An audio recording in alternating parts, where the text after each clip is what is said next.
O FII em Foco de hoje é o ZAV11. Esse é um fundo que é gerido pela Zavit Capital e ele tem algo muito interessante, pelo menos na minha opinião.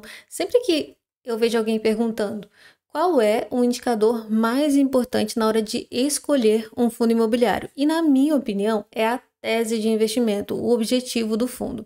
Se a gente olha aqui no ZAV, o objetivo dele é a aquisição de ativos de core de empresas de médio e grande porte com o objetivo de geração de renda focado em operações com contratos atípicos e buscam-se aquisições de ativos logísticos, industriais, comerciais e de renda urbana. A partir do momento que você entende a tese do fundo, o objetivo do fundo, você vai saber se ele é um fundo para você, se ele combina com o seu perfil de investidor, se ele combina com a sua carteira de investimentos. Por exemplo, eu tenho uma carteira pequena, então quanto mais fundos imobiliários eu conseguir encontrar que tenham uma diversificação dentro dele mesmo, menos eu preciso diversificar a minha própria carteira, ou seja, eu preciso comprar menos fundos imobiliários, porque com um fundo eu já tenho uma boa diversificação. Então, na minha opinião, essa tese é muito interessante. E outra é porque eu realmente gosto de fundos de tijolo. Me deixe aí nos comentários se você também gosta de fundos híbridos, em especial fundos de tijolo. O ZAV, ele surgiu lá em 2021 e ele tem aqui um histórico porque ele era um fundo para investidor profissional e ele surgiu com um funding proprietário. O que é um funding proprietário? Um só investidor, ou uma pessoa, ou um grupo de pessoas investiram ali, compraram esses imóveis e somente depois que eles decidiram aí com a intenção de incrementar a liquidez do fundo e pulverizar a base, ou seja, ter mais cotistas, então eles resolveram fazer o IPO, mas isso já foi lá em 2022. Então esse fundo ele tem um bom histórico de cotação aí para a gente poder analisar. Atualmente ele tem um patrimônio líquido de 153,9 milhões de reais. A gestão cobra uma taxa de administração de 1,25% e ainda tem uma taxa de performance que é 20% do que exceder o IPCA mais 6. Não gosto de taxa de performance, falo isso em todos os vídeos aqui e ainda mais com uma taxa aqui de 1,25%. E para que você saiba, se você ainda não conhece, o ZAV, ele tem um probleminha no portfólio e eu já quero começar falando sobre isso para ninguém ser pego de surpresa lá no final do vídeo. Acontece que em dezembro de 2021, esse fundo assinou um contrato com uma empresa chamada Medavil e aí eles fizeram um contrato de sale and leaseback. O que é o sale and leaseback? Uma pessoa tinha lá uma empresa e ele precisava de liquidez, precisava de dinheiro. Então ele foi lá no fundo e falou, olha, eu preciso de liquidez, preciso de dinheiro agora, o que você pode fazer por mim? Aí o fundo falou, olha, você tem um imóvel, o meu negócio é gerar renda através de imóvel, então eu vou comprar esse imóvel de você e você vai alugar esse imóvel de mim novamente. Então você passa de ser o dono do imóvel para ser o inquilino, tá? Beleza. Isso é um contrato de sale and leaseback, é vender e alugar de volta. Até 2023 estava indo tudo bem, até que a Medavil, essa empresa, resolveu atrasar o aluguel, não tinha mais condições de pagar, e aí de lá para cá começou um processo judicial, e aí eu trouxe alguma atualização aqui para vocês. Em setembro de 2024, o fundo recebeu da seguradora a indenização relacionada aos aluguéis e encargos contratuais dos meses de janeiro a julho de 2024.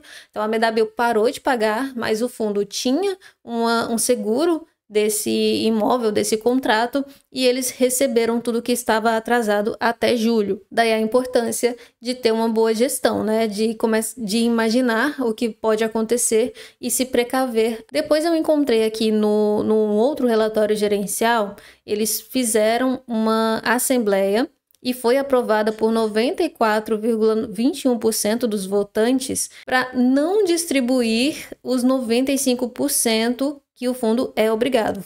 Todo fundo imobiliário é obrigado a distribuir no mínimo 95% aos seus cotistas de todo o lucro. É o mínimo, tá? Ele pode distribuir até 100%. Compreendido do período entre julho de 2024 e 31 de dezembro de 2024. E aí eles falam aqui, o fundo continua recebendo da seguradora, ou seja, aquele fato relevante era de janeiro a julho e esse aqui é de julho a dezembro. Então o fundo continuou recebendo da seguradora o valor do aluguel. Eu mandei um e-mail para a gestão e eles me disseram que a Medabio continua inadimplente. Então é bem provável que eles ainda estejam recebendo esses valores da seguradora. E esses valores eles estão usando para amortizar uma securitização que eles fizeram com o objetivo de reduzir a alavancagem do fundo, né? Esse imóvel ele estava securitizado, eles estão usando todo o dinheiro que eles recebem da securitizadora para poder diminuir essa alavancagem. E aí, o último fato relevante que a gente tem é de janeiro de 2025, foi proferida a sentença julgando improcedentes os pedidos formulados pela Medabio de nulidade por ela ajuizada. Ela queria que anulasse o contrato, mas é um contrato atípico. E aí, sendo reconhecidos como regulares e eficazes os contratos da operação do sale and leaseback. Todo mundo sempre fala, né? Os contratos atípicos, eles são muito seguros. E a gente vê aqui que mesmo a empresa estando em recuperação judicial, a justiça ficou aí a favor do fundo porque tem um contrato, afinal, ninguém obrigou a Medabio a assinar esse contrato. E além disso, ela vai ter que pagar os honorários aí do processo. Então vamos lá, resumindo.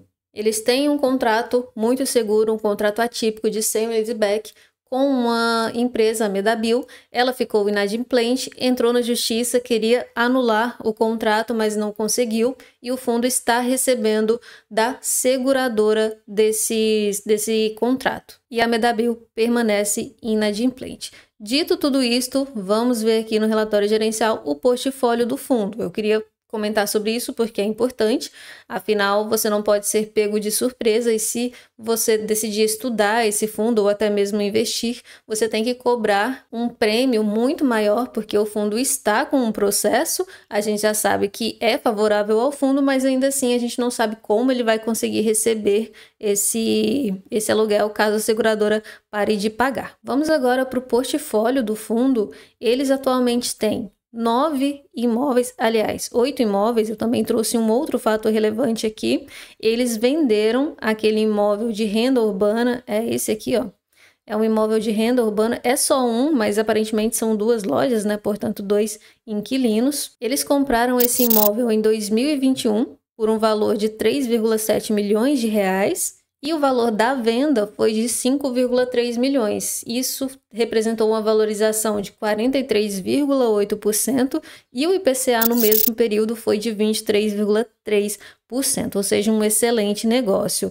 E essa operação deve gerar um lucro de R$ 1,23 por cota. Então tem uma notícia boa aí para o atual cotista do ZAV11. Então, a partir do mês que vem, provavelmente, a gente vai ter aqui somente 8 imóveis.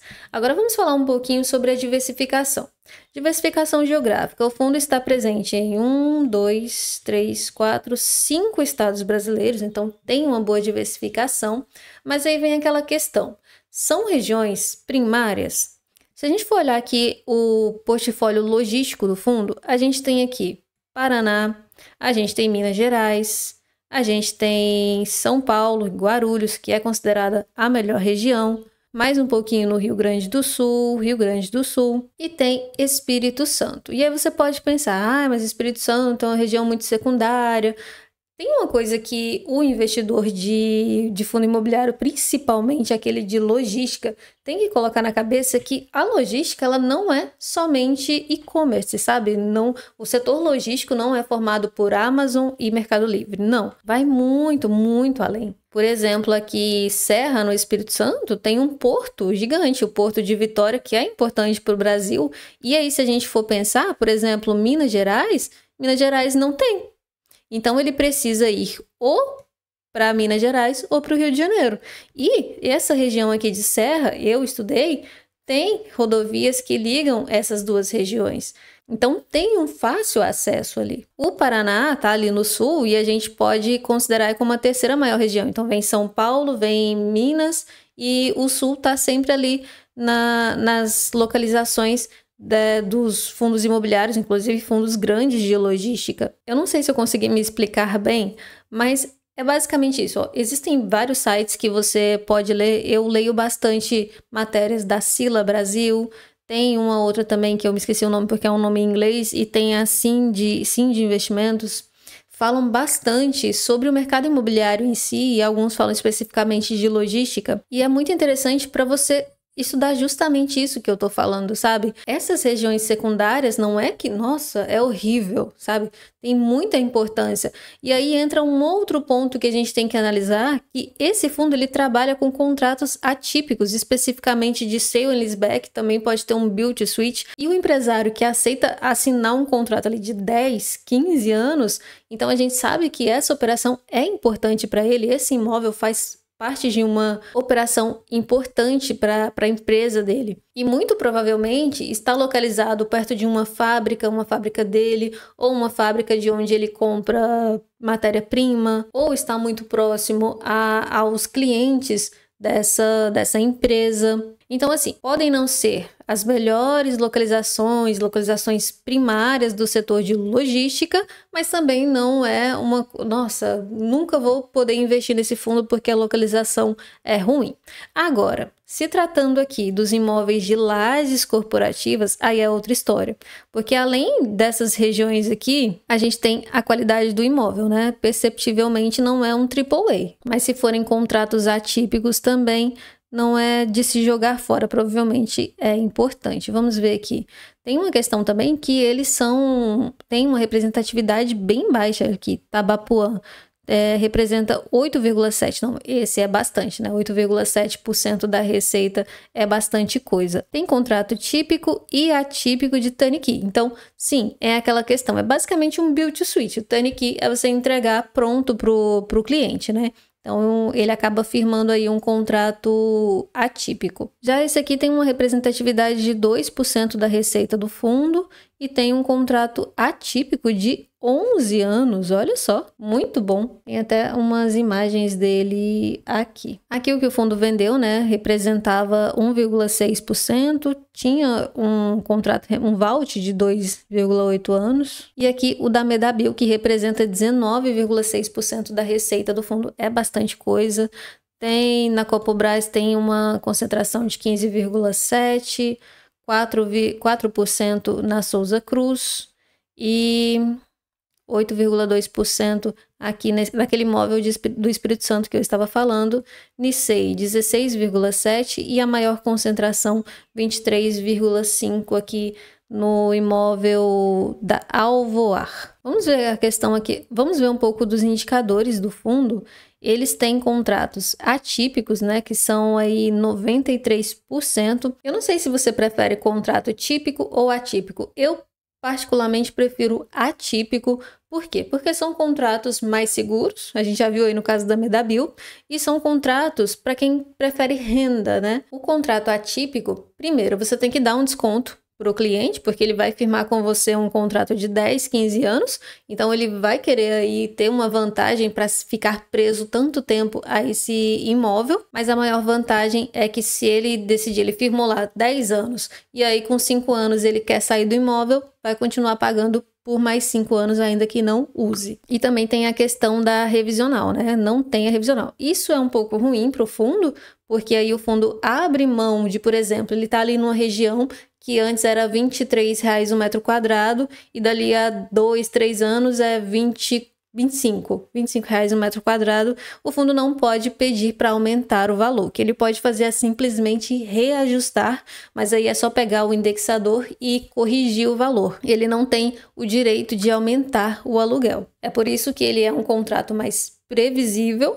mas ele não vai ter uma valorização tão rápido, né? Já o contrato típico tem revisional, né? Então, se houver essa valorização que eu citei como exemplo, o fundo pode se beneficiar, mas também se o inquilino resolver rescindir o contrato, a multa é muito baixa, né? Ele não vai continuar pagando ali todo o tempo do término do contrato. Mas enfim, isso aí também é uma questão de estratégia, né? 52% do patrimônio está alocado em imóveis logísticos, 35% em imóveis industriais, 11% em lajes corporativas e apenas 2% em renda urbana, mas o fundo vendeu esses imóveis. O VALT do fundo, que é a média do vencimento dos contratos, é de 10 anos. Essa média não é exatamente uma média, é uma média ponderada, então eles pegam aqueles ativos que têm uma maior representatividade no portfólio do fundo e esses têm um peso maior, claro. Atualmente, o ZAV não tem vacância nem física nem financeira, isso é muito bom. E aqui o cronograma de reajuste. Como eu falei, o fundo só tem o reajuste e não a revisional. E em junho agora vai ter um reajuste de 41% da receita do fundo. Vamos ver se a gente vai conseguir ver isso no rendimento. Muito bem, agora vamos falar um pouco sobre a alavancagem, porque o ZAV tem alavancagem. Eles trazem pra gente aqui, são atualmente 3 CRIs. O CRI da Medabil, que é esse verdinho aqui. E aí tem o de recebíveis, né? Então, provavelmente eles securitizaram os contratos que eles tinham. E tem o CRI Serra, daquele imóvel lá do Espírito Santo. E aqui a gente tem um cronograma de amortização. Até 2031, o fundo vai estar devendo aí 10%, porque atualmente é mais de 30%. Eu prefiro olhar no informe mensal, eu trouxe pra gente aqui o último publicado, que é de referência de março. Eu peguei todos esses dados, ativo, patrimônio líquido, e trouxe todos esses valores aqui para minha tabela e fiz as contas de alavancagem. A alavancagem bruta, que é basicamente dividir o passivo pelo ativo, é de 34,23%. Lembrando que eu não considero taxa de administração, dividendos a distribuir, eu não considero. Somente obrigações por aquisição e por securitização de imóveis e outros valores a pagar, porque eu não sei o que são esses valores. Mas se a gente considerar que o índice de alavancagem líquido do fundo é de 29,03%. Isso porque, nesse cálculo, eu subtraio do passivo os valores que o fundo tem aqui de liquidez. Então, são as disponibilidades, que é o que ele tem lá em títulos públicos, em títulos privados, os valores que eles têm a receber por venda de imóveis e outros valores a receber. Aqui eu não considero valores a receber por aluguel, porque esse aí o fundo não pode usar para amortizar dívidas. CRI e cota de outros fundos imobiliários, esse fundo especificamente não tem. E outro, nesse caso aqui, outros, é LCI. O fundo tem aqui 2,1 milhões em LCI. Então, a alavancagem líquida foi de 29,03. Agora, o índice de solvência eu achei baixo, tá? 2,92. O que quer dizer? Que a cada R$1 de dívida, esse fundo tem R$2,92 de ativos. Na minha opinião, é uma alavancagem muito alta. Pena que a gente não tem aqui a questão de um cronograma certinho, né? Dividido por meses ou por trimestre, para a gente saber o que entra e o que sai do fundo para ver se não tem um descasamento. Mas como é uma dívida longa, eu não acho que seja extremamente preocupante, visto que o fundo está vendendo imóvel. Agora vamos falar um pouquinho de resultado. Nesse momento o ZAV está sendo negociado 92,12. O yield anualizado é de 14,57% e ele se desvalorizou mais de 17% nos últimos 12 meses. Eles contam com 3.332 cotistas, esse número caiu bastante depois do caso da Medabil e eles têm uma liquidez média diária de R$101 mil. Eu acho pouco, ainda mais para um fundo base 100, está sendo negociado com 30% de desconto. Se a gente for olhar aqui, desde o início desse fundo imobiliário, ele já pagou um acumulado de R$ 34,48, sendo que os últimos rendimentos foram aí na casa de R$ 1,05, e se a gente for dividir isso pelo valor da cota atual, a gente vai ter um yield on cost de 1,13% ao mês. É bastante coisa, mas lembrando que esse fundo tem problemas e se você for ler, se você tiver curiosidade de ler o informe anual, o último que saiu, você vai ver que eles também têm alguns outros probleminhas na justiça, mas são valores bem inexpressivos, tá? Bom, esse foi o vídeo. Eu gosto muito da tese do ZAV, eu gosto muito da tese de fundos híbridos, para mim são muito interessantes. Eu vi algumas lives e entrevistas com o gestor desse fundo, pena que são um pouquinho antigas, mas eles aparentavam estar bem seguros sobre essa questão do ZAV, e a gente viu aí no último fato relevante que eu mostrei, aquele de janeiro, que a justiça foi favorável ao fundo, mas ainda assim é um ponto de atenção. O inquilino está inadimplente e há muito tempo. A gente não sabe quais são os termos desse seguro. A questão dos imóveis, a localização, para mim é super tranquilo. Eu acredito que se o empresário resolveu assinar um contrato tão longo, é porque isso é importante para ele. Ele vai fazer de tudo para reaver esse imóvel. A gente vê aí que a gestão também está vendendo imóveis, então está preocupado em gerar valor ao cotista. A gente não sabe se eles planejam adquirir outro imóvel, se eles pretendem deixar esse dinheiro aí para uma futura amortização. Eu achei interessante também que eles têm um número razoável de imóveis, né, pro tamanho do patrimônio deles, de 150 e poucos milhões. Enfim, compensa ou não compensa? Eu vou falar por mim, tá? É a minha opinião, não é uma recomendação nem de compra nem de venda.